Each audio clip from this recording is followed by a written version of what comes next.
A finales del siglo XIX, España acababa de perder la guerra con los Estados Unidos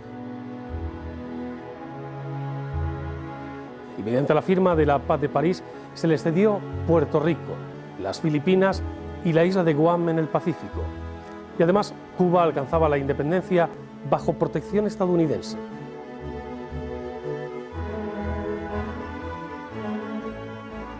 Desde la perspectiva española, a este periodo infausto de la historia se le denominó Desastre del 98, un momento histórico que tuvo una gran influencia en la conciencia social.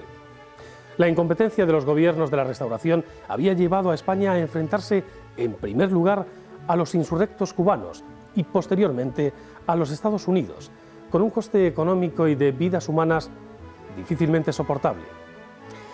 Este estado anímico de la nación tuvo gran repercusión en la obra de algunos autores de la época, como Pío Baroja, Unamuno, Valle Inclán, Menéndez Pidal, Jacinto Benavente, autores a los que se conoce como la generación del 98 y que conforma uno de los movimientos literarios y artísticos más creativos de la historia de España. Económicamente, sin embargo, no fue tan grande el desastre. La pérdida de las colonias permitió la entrada en la economía española de numeroso capital que se encontraba fuera del país. Además, el coste de la guerra se soportó con nuevas medidas fiscales y la emisión de deuda, lo que permitió un saneamiento de la hacienda pública y la entrada de España en el siglo XX con superávit económico. Sin embargo, todavía quedaban territorios bajo el dominio español que darían muchos problemas al nuevo monarca y que marcarían su reinado de forma indeleble.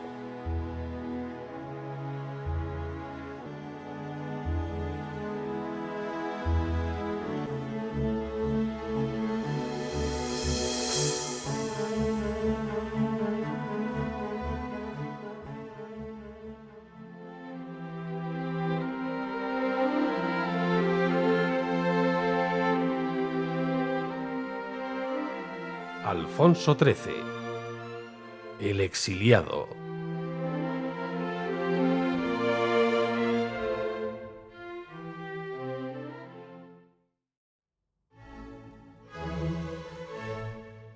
Alfonso XIII, hijo póstumo de Alfonso XII y María Cristina de Habsburgo, nace el 17 de mayo de 1886 en Madrid.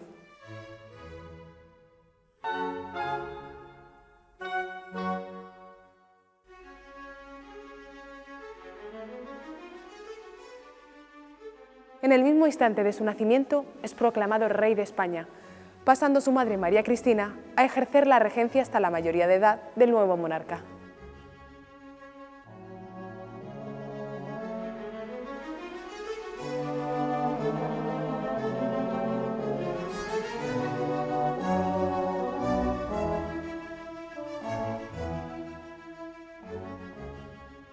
Se le educa para comportarse como rey soldado, bajo una rígida disciplina católica y con una conciencia liberal.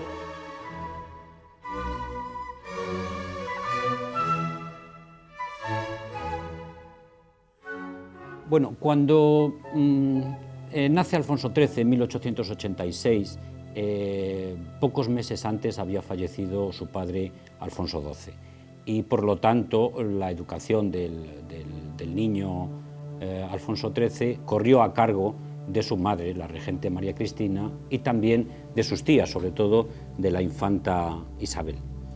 Los que conocieron al rey de niño decían que era un niño muy mimado y un joven adolescente muy caprichoso.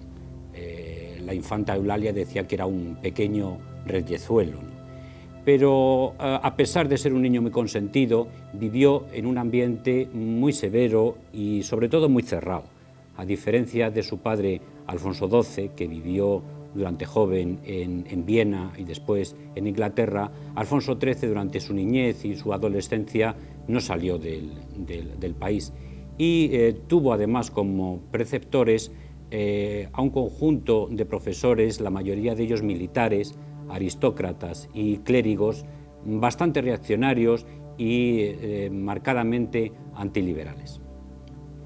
Su educación fue una educación bastante militarista, que afectó a sus posteriores relaciones con el ejército. Alfonso XIII jamás se enfrentó con los militares, todo lo contrario. El ejército tuvo en él su mayor apoyo, incluso en momentos difíciles en que hubo un enfrentamiento entre sectores militares y los partidos políticos o el gobierno.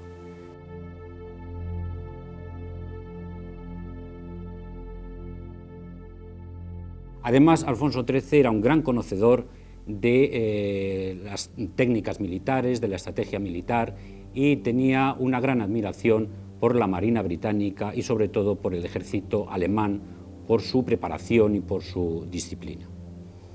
El rey también tuvo una educación religiosa bastante rígida. Hay que tener en cuenta que su madre era una profunda católica y que en la corte se respiraba un ambiente de profunda religiosidad. Se decía entonces que en la corte todo empezaba rezando y todo terminaba rezando. Además, uno de los principales preceptores del rey fue el padre Montaña, que era un cura ultramontano, muy reaccionario y que abominaba del liberalismo. Sin embargo, no parece que esta educación tan estricta desde el punto de vista religioso tuviera demasiada influencia en el rey. Hombre, Alfonso XIII era católico y era un católico muy sincero, pero practicaba un tipo de catolicismo muy convencional, es decir, no era un beato, no era un hombre de misa diaria al que le gustaran demasiado las celebraciones religiosas, y además tampoco su vida personal era un ejemplo de hombre piadoso o extremadamente religioso. Le gustaba el juego, las francachelas, era un madrileño muy castizo, bastante mujeriego, también le gustaban las corridas de toros y era muy aficionado al automovilismo y a los deportes. Por ejemplo, practicaba el tenis, el polo, la navegación, etc.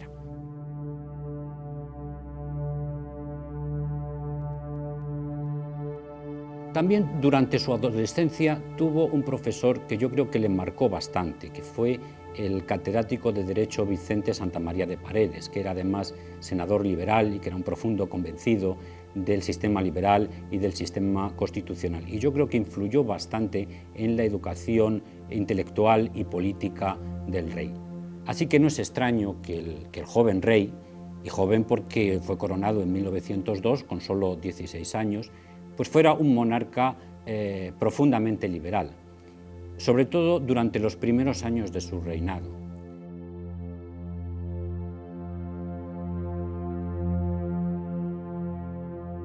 Claro, ya a partir de 1917, cuando se produce la crisis del sistema político de la Restauración, el crecimiento del movimiento obrero, el auge del socialismo en toda Europa, la Revolución Rusa ese mismo año 17, después cuando termina la Primera Guerra Mundial, la caída de las monarquías en Europa, la proclamación de la República de Weimar en Alemania, pues el rey teme el contagio revolucionario, teme que esto afecte profundamente a la monarquía española y cada vez va adoptando posiciones más alejadas del liberalismo y más autoritarias, muy propias de la extrema derecha.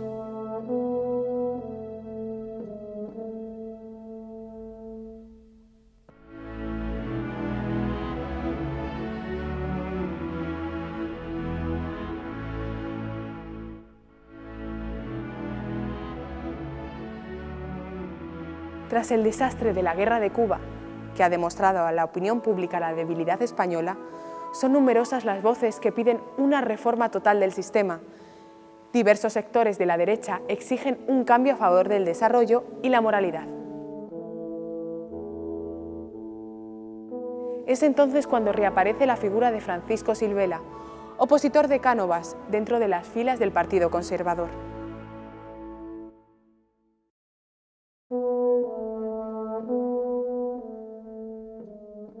Surgen además personalidades nuevas, como el agrarista Joaquín Costa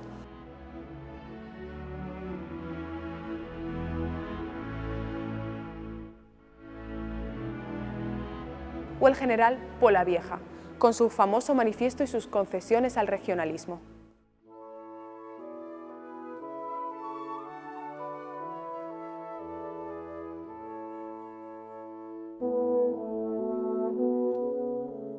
Tras la ocupación de las posesiones españolas en las Antillas por los estadounidenses, son muchos los que, por desconfianza hacia los invasores, deciden regresar a España. Estos, además, retornan con el capital conseguido tras largos años de trabajo.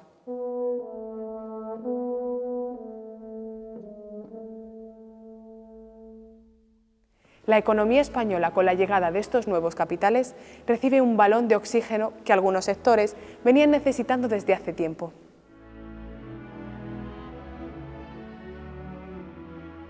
Son los sectores agrarios y financieros los destinatarios del mayor número de estas inversiones.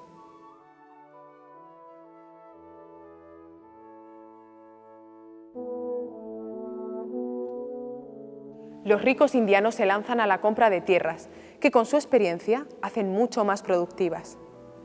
Los que todavía conservan contacto con las islas o con posesiones en las mismas, se enriquecen aún más con el comercio con las antiguas colonias, invirtiendo luego las ganancias en España. Por último, los menos invierten en la aún incipiente industria nacional, y así en lugares que antes han sido fuente de inmigración surgen talleres de todo tipo.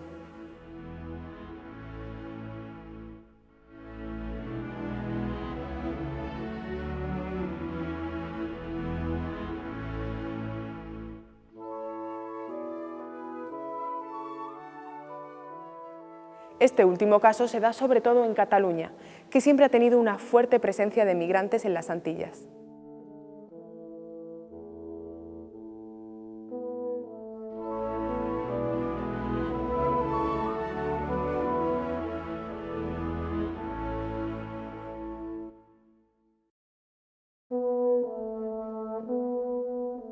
En el año 1901, la regente María Cristina encarga a Sagasta la creación de un nuevo gobierno, toda vez que el anterior, presidido por Azcárraga, ha sido un enfrentamiento continuo del poder con el pueblo.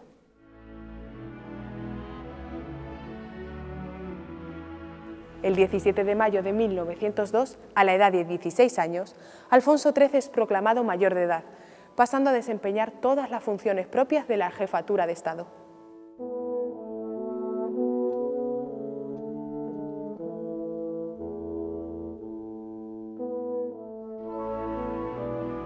El rey sabe que la situación por la que atraviesa el país es muy delicada debido a la gran crisis social que azota a la nación.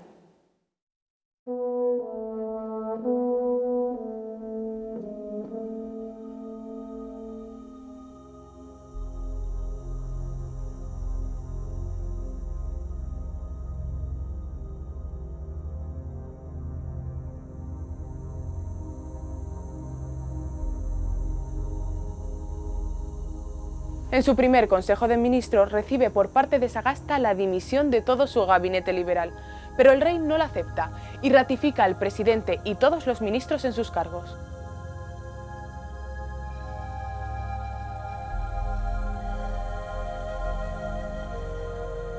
Con esta medida, el nuevo soberano está aceptando el sistema de turnos de partidos en el poder, sin demostrar preferencia por ninguno de ellos.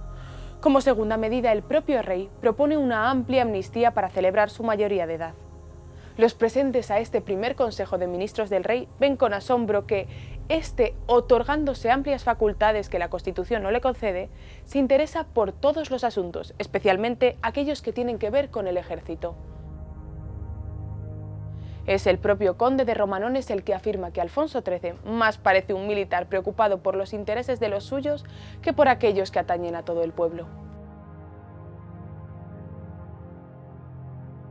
A pesar de todo, en aquellos asuntos que no comprende, deja hacer libremente al gobierno. Su talento político es bastante precario, pero su sencillez y simpatía hacen que conecte perfectamente con el pueblo llano.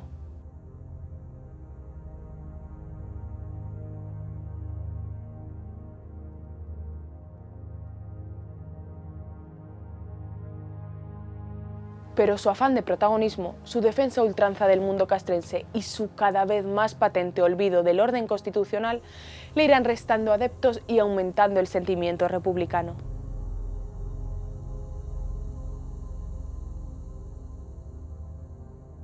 Además, coincide con el relevo generacional en los dos partidos tradicionales, el conservador y el liberal, toda vez que han desaparecido los líderes de ambas formaciones, Cánovas del Castillo y Mateo Sagasta. Son varios los políticos que entran en la carrera sucesoria, siendo Antonio Mauro por los conservadores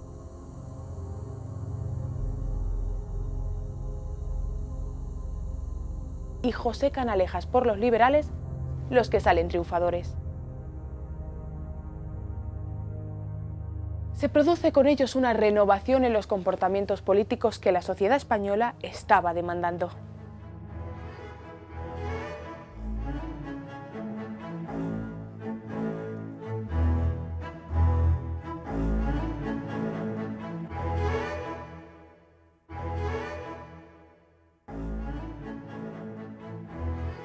El 31 de mayo de 1906, Alfonso XIII contrae matrimonio con la princesa inglesa Victoria Eugenia de Battenberg, hija de Enrique de Battenberg y de la princesa Beatriz.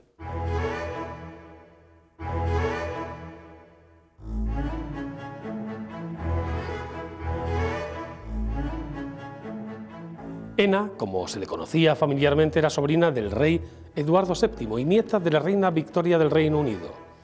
Para evitar que la unión fuese morganática o desigual, un mes antes del enlace, Victoria Eugenia es elevada al rango de Alteza Real en lugar del de Alteza Serenísima que hasta entonces y por nacimiento ostentaba.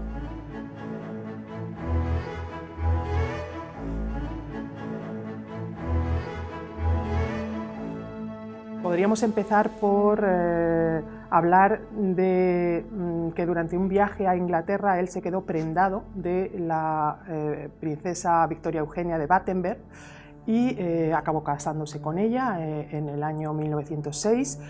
La princesa inglesa era anglicana, tuvo que convertirse al catolicismo y lo cierto es que la reina introdujo aires nuevos en la corte española, aires más mundanos, más modernos, porque hay que acordarse que el rey pues, se había formado en la regencia de su madre, María Cristina, que era, la llamaban Doña Virtudes, una señora en fin, muy austera, y esa austeridad pues realmente algo cambió con la llegada de la reina inglesa, por ejemplo, por hablar de un detalle curioso, volvió a ponerse de moda la cosmética femenina porque la reina y sus damas pues, usaban afeites y usaban lápiz de labios y bueno, pues esto es como una anécdota en el sentido de esa modernización en algún sentido de la corte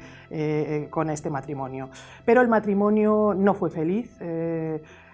en gran medida, bueno, un factor importante sin duda fue el mal de la hemofilia que la reina transmitió en concreto a 2 de sus hijos y uno de ellos el heredero de la corona. En fin, ¿qué podemos decir del rey? Yo pues considero que era un aristócrata y se comportaba como tal, es decir, le gustaba, por ejemplo, vestir muy elegantemente, de acuerdo con los cánones cortesanos, pero también le gustaba dar la imagen de un rey popular, campechano, y, por ejemplo, pues usaba muchos modismos populares al hablar y tenía la costumbre de tutear, del tuteo.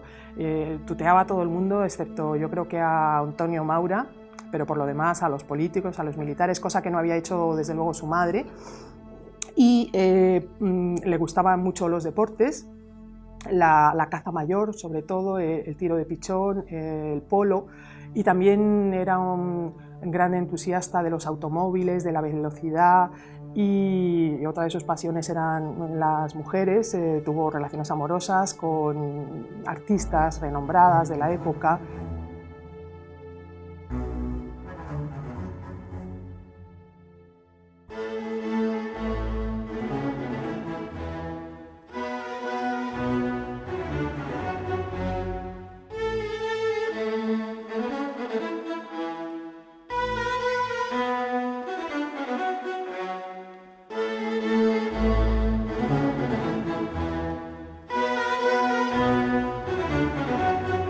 Cuando Alfonso XIII y Victoria Eugenia regresaban del enlace al Palacio Real, sufrieron un atentado en el número 88 de la calle Mayor de Madrid.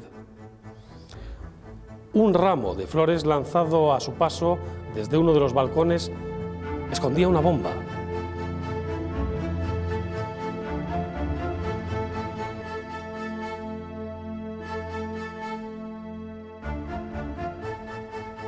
Los reyes salieron, es verdad, ilesos del atentado, pero como consecuencia del mismo, casi 30 personas murieron aquel día y otras tantas resultaron heridas.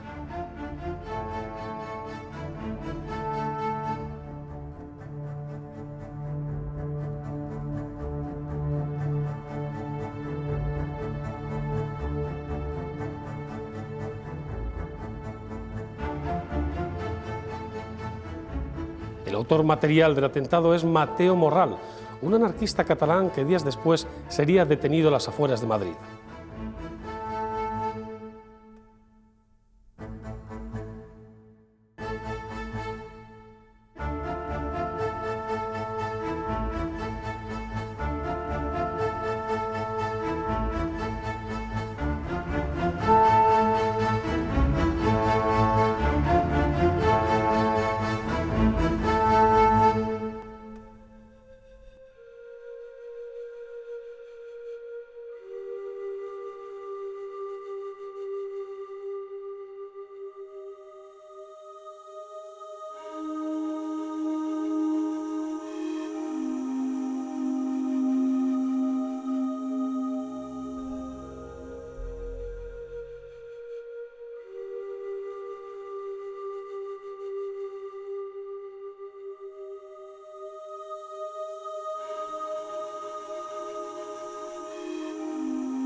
La pareja real tuvo 7 hijos.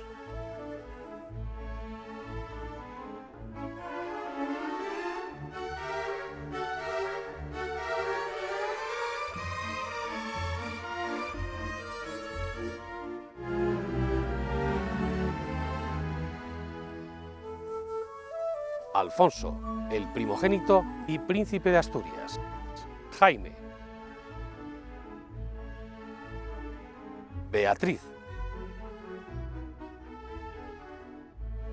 Fernando, nacido muerto en el año 1910. Cristina. Juan y Gonzalo.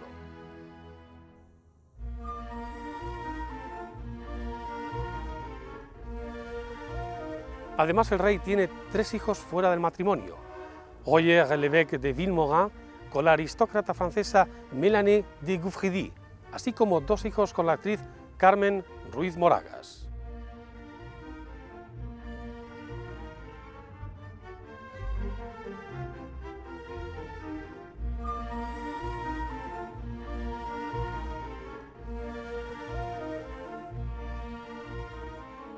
Alfonso XIII se encuentra, al principio de su mandato, con las secuelas del desastre del 98, así llamado porque fue a partir de ese año cuando España pierde sus últimas posesiones ultramarinas. Cuba, Puerto Rico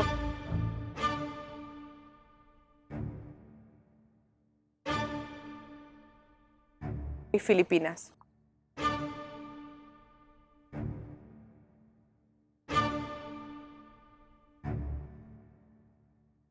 Pero los territorios africanos que todavía permanecen en poder de España no tardarían en ocasionar graves problemas. Ya en el siglo XX vuelven a sublevarse las tribus del protectorado español en Marruecos, territorio que había sido adjudicado a España mediante acuerdos internacionales.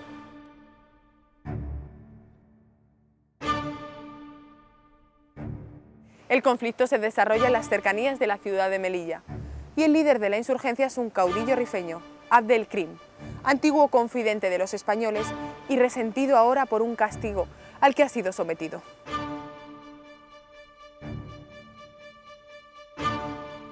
En 1909, motivadas por el descontento de la población civil con la guerra de Marruecos y el gran desembolso que supone para la economía del país, se producen varias revueltas sociales en las principales ciudades de España.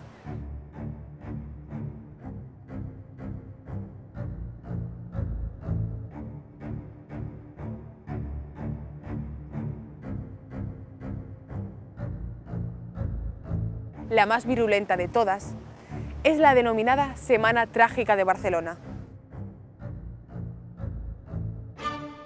Para entender este suceso, se debe tener en cuenta el cada vez mayor sentimiento anticlerical de la clase trabajadora, motivado por la aceptación popular de que la Iglesia no hace sino servir los intereses de las clases más favorecidas.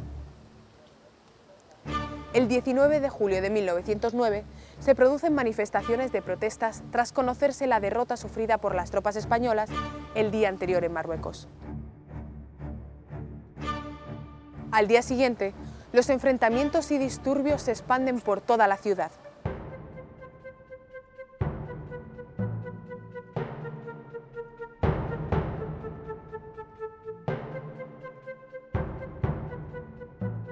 El 24, los líderes de la izquierda constituyen un comité de huelga. Los huelguistas se hacen con el control de ciudades del cinturón industrial y en Sabadell se llega incluso a proclamar la República. La guarnición de Barcelona se niega a disparar contra los manifestantes, pero sí lo hacen en cambio los guardias de seguridad, causando numerosos heridos. Para poder sofocar la revuelta, se traen tropas de Valencia, Aragón, Burgos y Pamplona.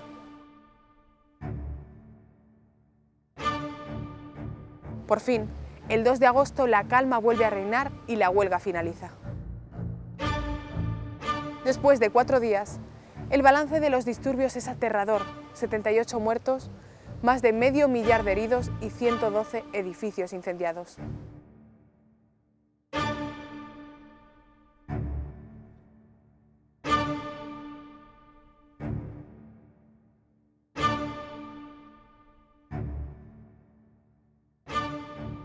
Son las construcciones religiosas las que sufren el mayor castigo, resultando asaltados y quemados 27 colegios religiosos, 14 iglesias y 6 conventos de monjas.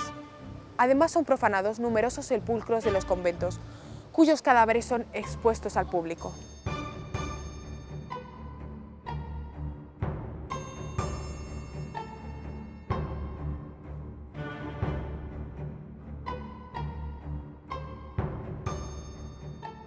Una vez sofocada la revuelta, el gobierno de Antonio Maura inicia una dura represión. Miles de personas son detenidas y juzgadas. Las condenas, muy severas, establecen 5 penas de muerte, 59 cadenas perpetuas y 175 cabecillas de la revuelta son desterrados. Entre los reos ejecutados en el castillo de Montjuïc se encuentra Francisco Ferrer y Guardia, cofundador de la Escuela Moderna.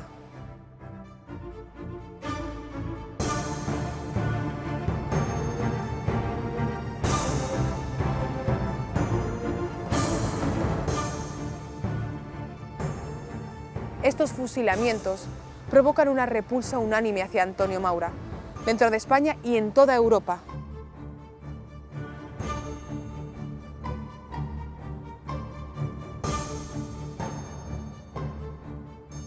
Ante lo que el rey, alarmado, procede a cesar a Maura y a sustituirlo por el liberal Segismundo Moret.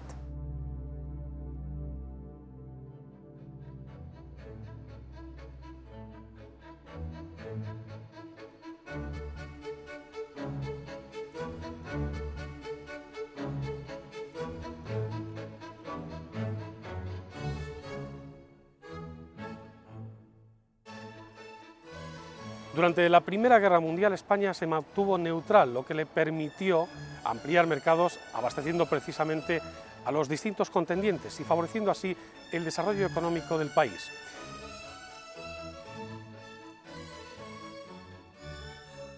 Pero lo cierto es que también en España se produjeron agitaciones, dividiéndose la sociedad entre los partidarios germanófilos y los aliadófilos. Fue durante esta guerra cuando Alfonso XIII organizaría una valiosa iniciativa conocida como la Oficina Pro Cautivos. Gracias a ella, miles de prisioneros de ambos bandos lograron contactar con sus familias.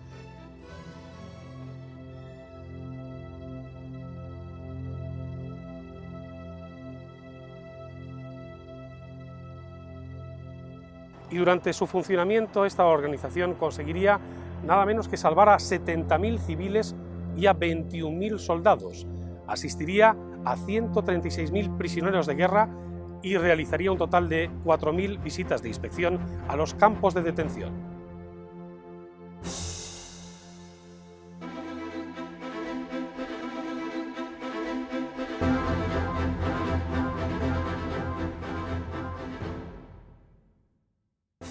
Las huelgas revolucionarias, como la de Madrid de 1917, y el auge del nacionalismo catalán, provocan la disolución del gobierno.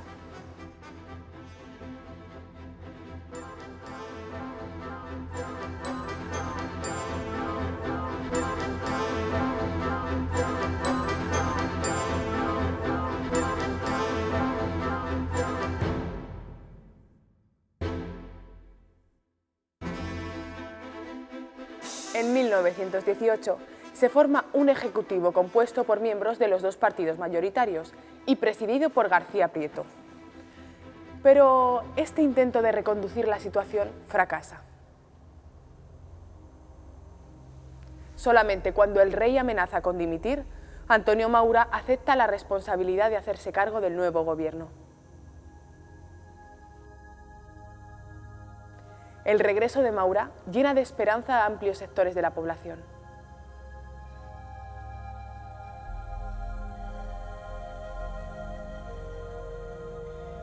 Pero el ejecutivo llamado Nacional tan solo dura 7 meses y medio, en los que prevalecieron ante todo los enfrentamientos entre Eduardo Dato y el propio Maura.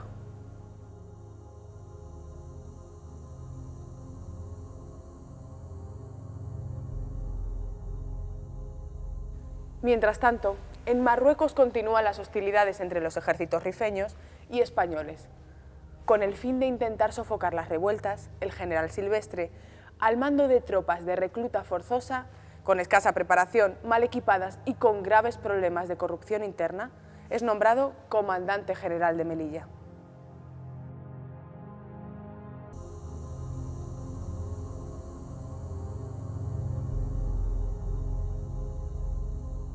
Al principio, los avances de las tropas españolas son espectaculares, pero dicho éxito resulta ser una ilusión.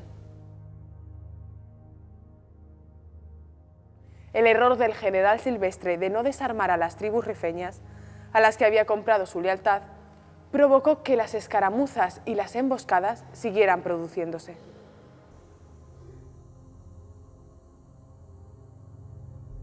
Asimismo, el general Silvestre diseminó a sus hombres por todo el territorio, sin haber diseñado un plan de campaña previo. Y el 21 de junio de 1921, las cávilas rifeñas de la zona de Quert se alzaron en armas y masacraron a las tropas españolas de las posiciones de Anual, Bentiet, Igueriben, Montearruit y Dardrius.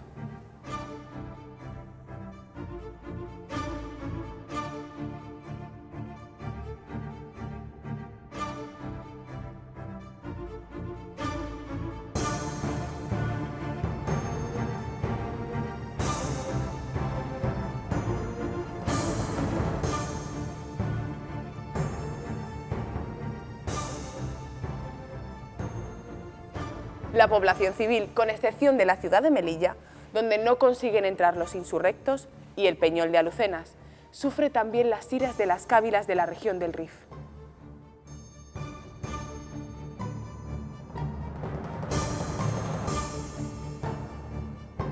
Las bajas españolas se cifran entre 15.000 y 20.000 personas. La gran mayoría resultan muertos al intentar huir o al entregarse a los asaltantes rifeños.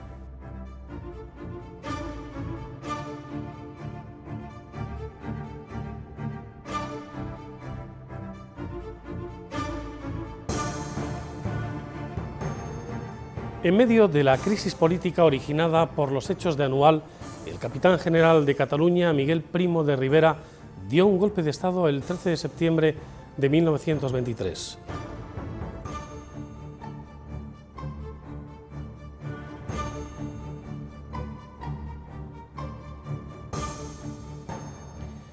Alfonso XIII rechazó la petición del gobierno para que los rebeldes fueran destituidos de inmediato. En consecuencia, el gobierno dimitió y Primo de Rivera fue encargado por el rey de formar gabinete.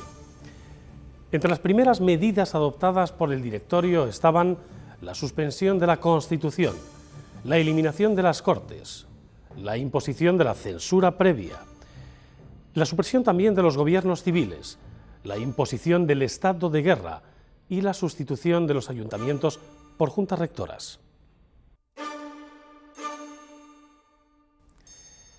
Durante la dictadura de Primo de Rivera concluyó definitivamente la Guerra de Marruecos, gracias al desembarco de Alhucemas de 1925, que posibilitó la ocupación total en 1927 de todo el territorio del Rif.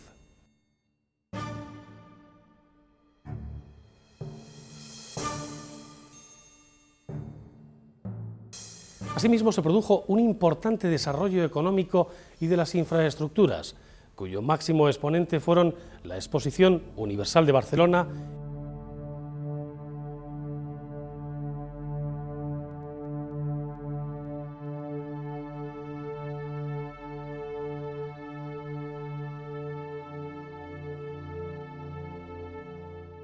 y la Iberoamericana de Sevilla.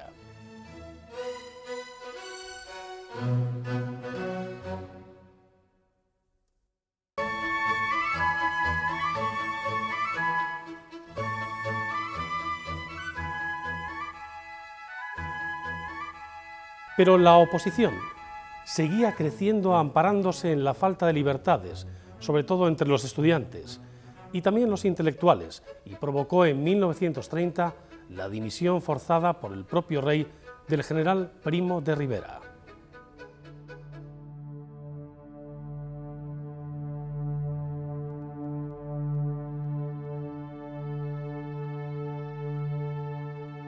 Le sucede al frente del gobierno el general Berenguer, principal acusado del expediente Picasso y represaliado por el propio Primo de Rivera, dando paso al periodo que se conoce como Dicta Blanda. El general Berenguer será sustituido por el almirante Juan Bautista Aznar, que presidirá el último gobierno de la monarquía. El gobierno del almirante Aznar convoca finalmente elecciones municipales el 12 de abril de 1931. El resultado de las elecciones da el triunfo moral a los republicanos, aunque no el numérico, ya que serán los monárquicos quienes ganen en el conjunto de España.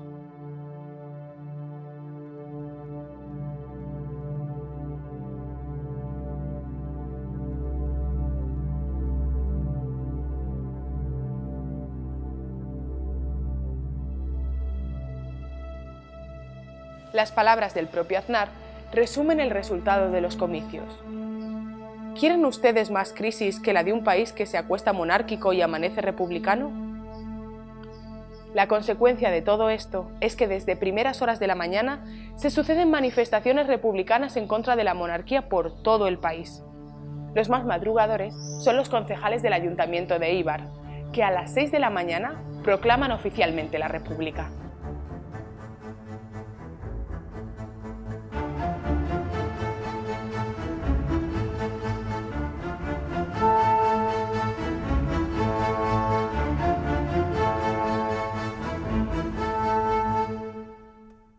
Tiene que pasar casi todo el día 14 para que la República se proclame en Madrid y se constituya un gobierno provisional republicano, como dispone el Pacto de San Sebastián.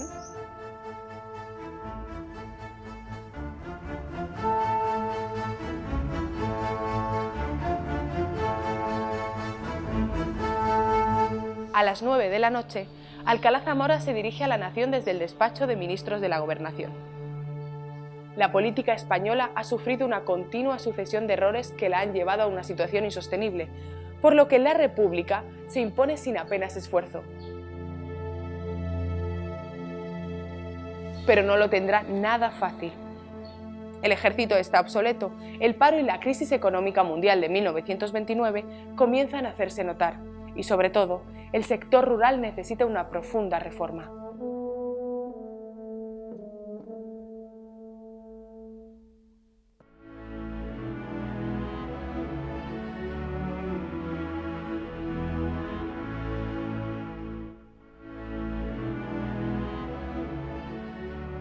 En la tarde del 14 de abril se celebró el último Consejo de Ministros de la monarquía en el Palacio de Oriente y en el que tan solo un ministro del gabinete se opuso a que el rey dejase el poder.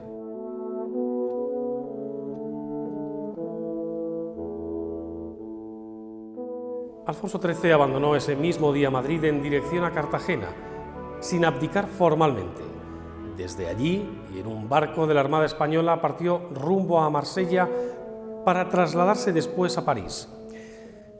Su familia le seguiría a la mañana siguiente en tren desde Aranjuez.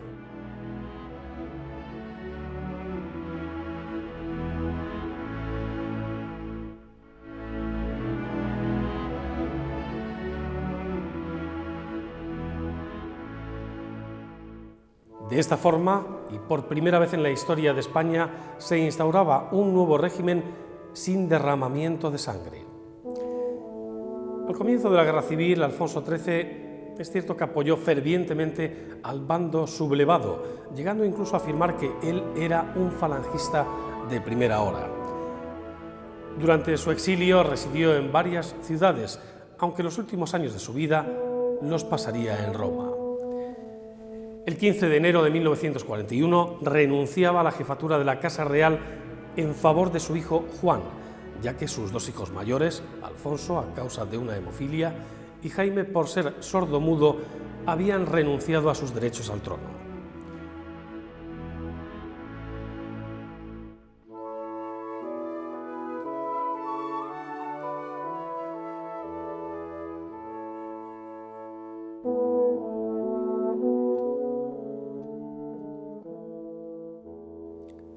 Bueno, en realidad Alfonso XIII no tuvo un papel importante durante la vida política española en la República. La verdad es que tampoco demostró demasiado interés en los asuntos políticos. Se preocupó sobre todo durante el exilio en divertirse y en pasárselo bien. Es decir, frecuentaba restaurantes caros, hoteles caros, participaba en cacerías a las que era invitado por las distintas casas reales europeas y sobre todo viajó por toda Europa, incluso se trasladó a la India, donde allí coincidió con su hijo, el infante Don Juan, que era guardamarina británico. Bien, sin embargo, no todo fueron alegrías y diversiones durante el exilio. Alfonso XIII enseguida tuvo graves problemas familiares. En 1933, su esposa, la reina Victoria Eugenia, decidió separarse de él y además le pidió que le devolviera la dote que ella había aportado al matrimonio, que eran unas 40.000 libras esterlinas, unos 2 millones de pesetas, que para aquel entonces era una cifra muy importante. Bueno, a partir de la separación, la reina Victoria Eugenia se trasladó a Inglaterra y nunca más volvió a ver a su marido hasta que en 1941, cuando el rey agonizaba en Roma, la reina viajó para estar en sus últimos momentos con él.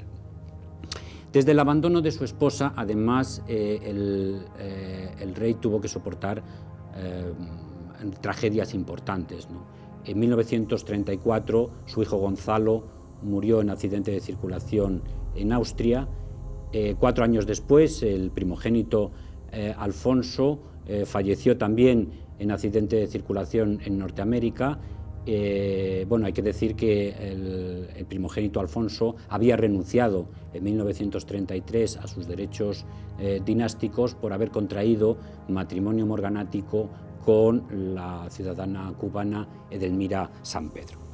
Bueno, podemos decir que el rey en sus últimos años del exilio yo creo que vivió bastante solo, no tenía amigos de verdad y además tuvo que afrontar graves problemas familiares y tragedias familiares. Y además yo creo que en cierta medida se vio muy abandonado de los partidarios monárquicos que había en España.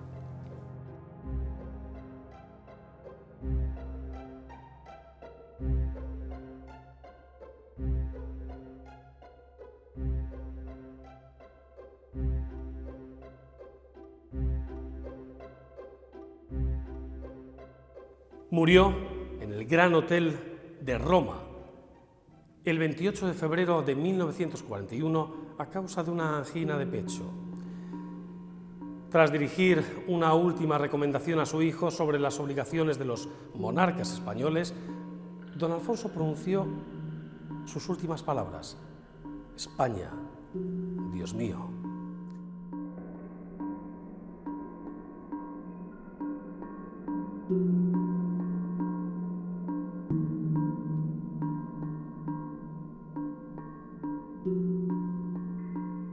Su cuerpo estuvo en la iglesia de Montserrat de Roma hasta 1980, siendo trasladados sus restos al panteón del monasterio del Escorial, por orden de su nieto, el rey Juan Carlos I.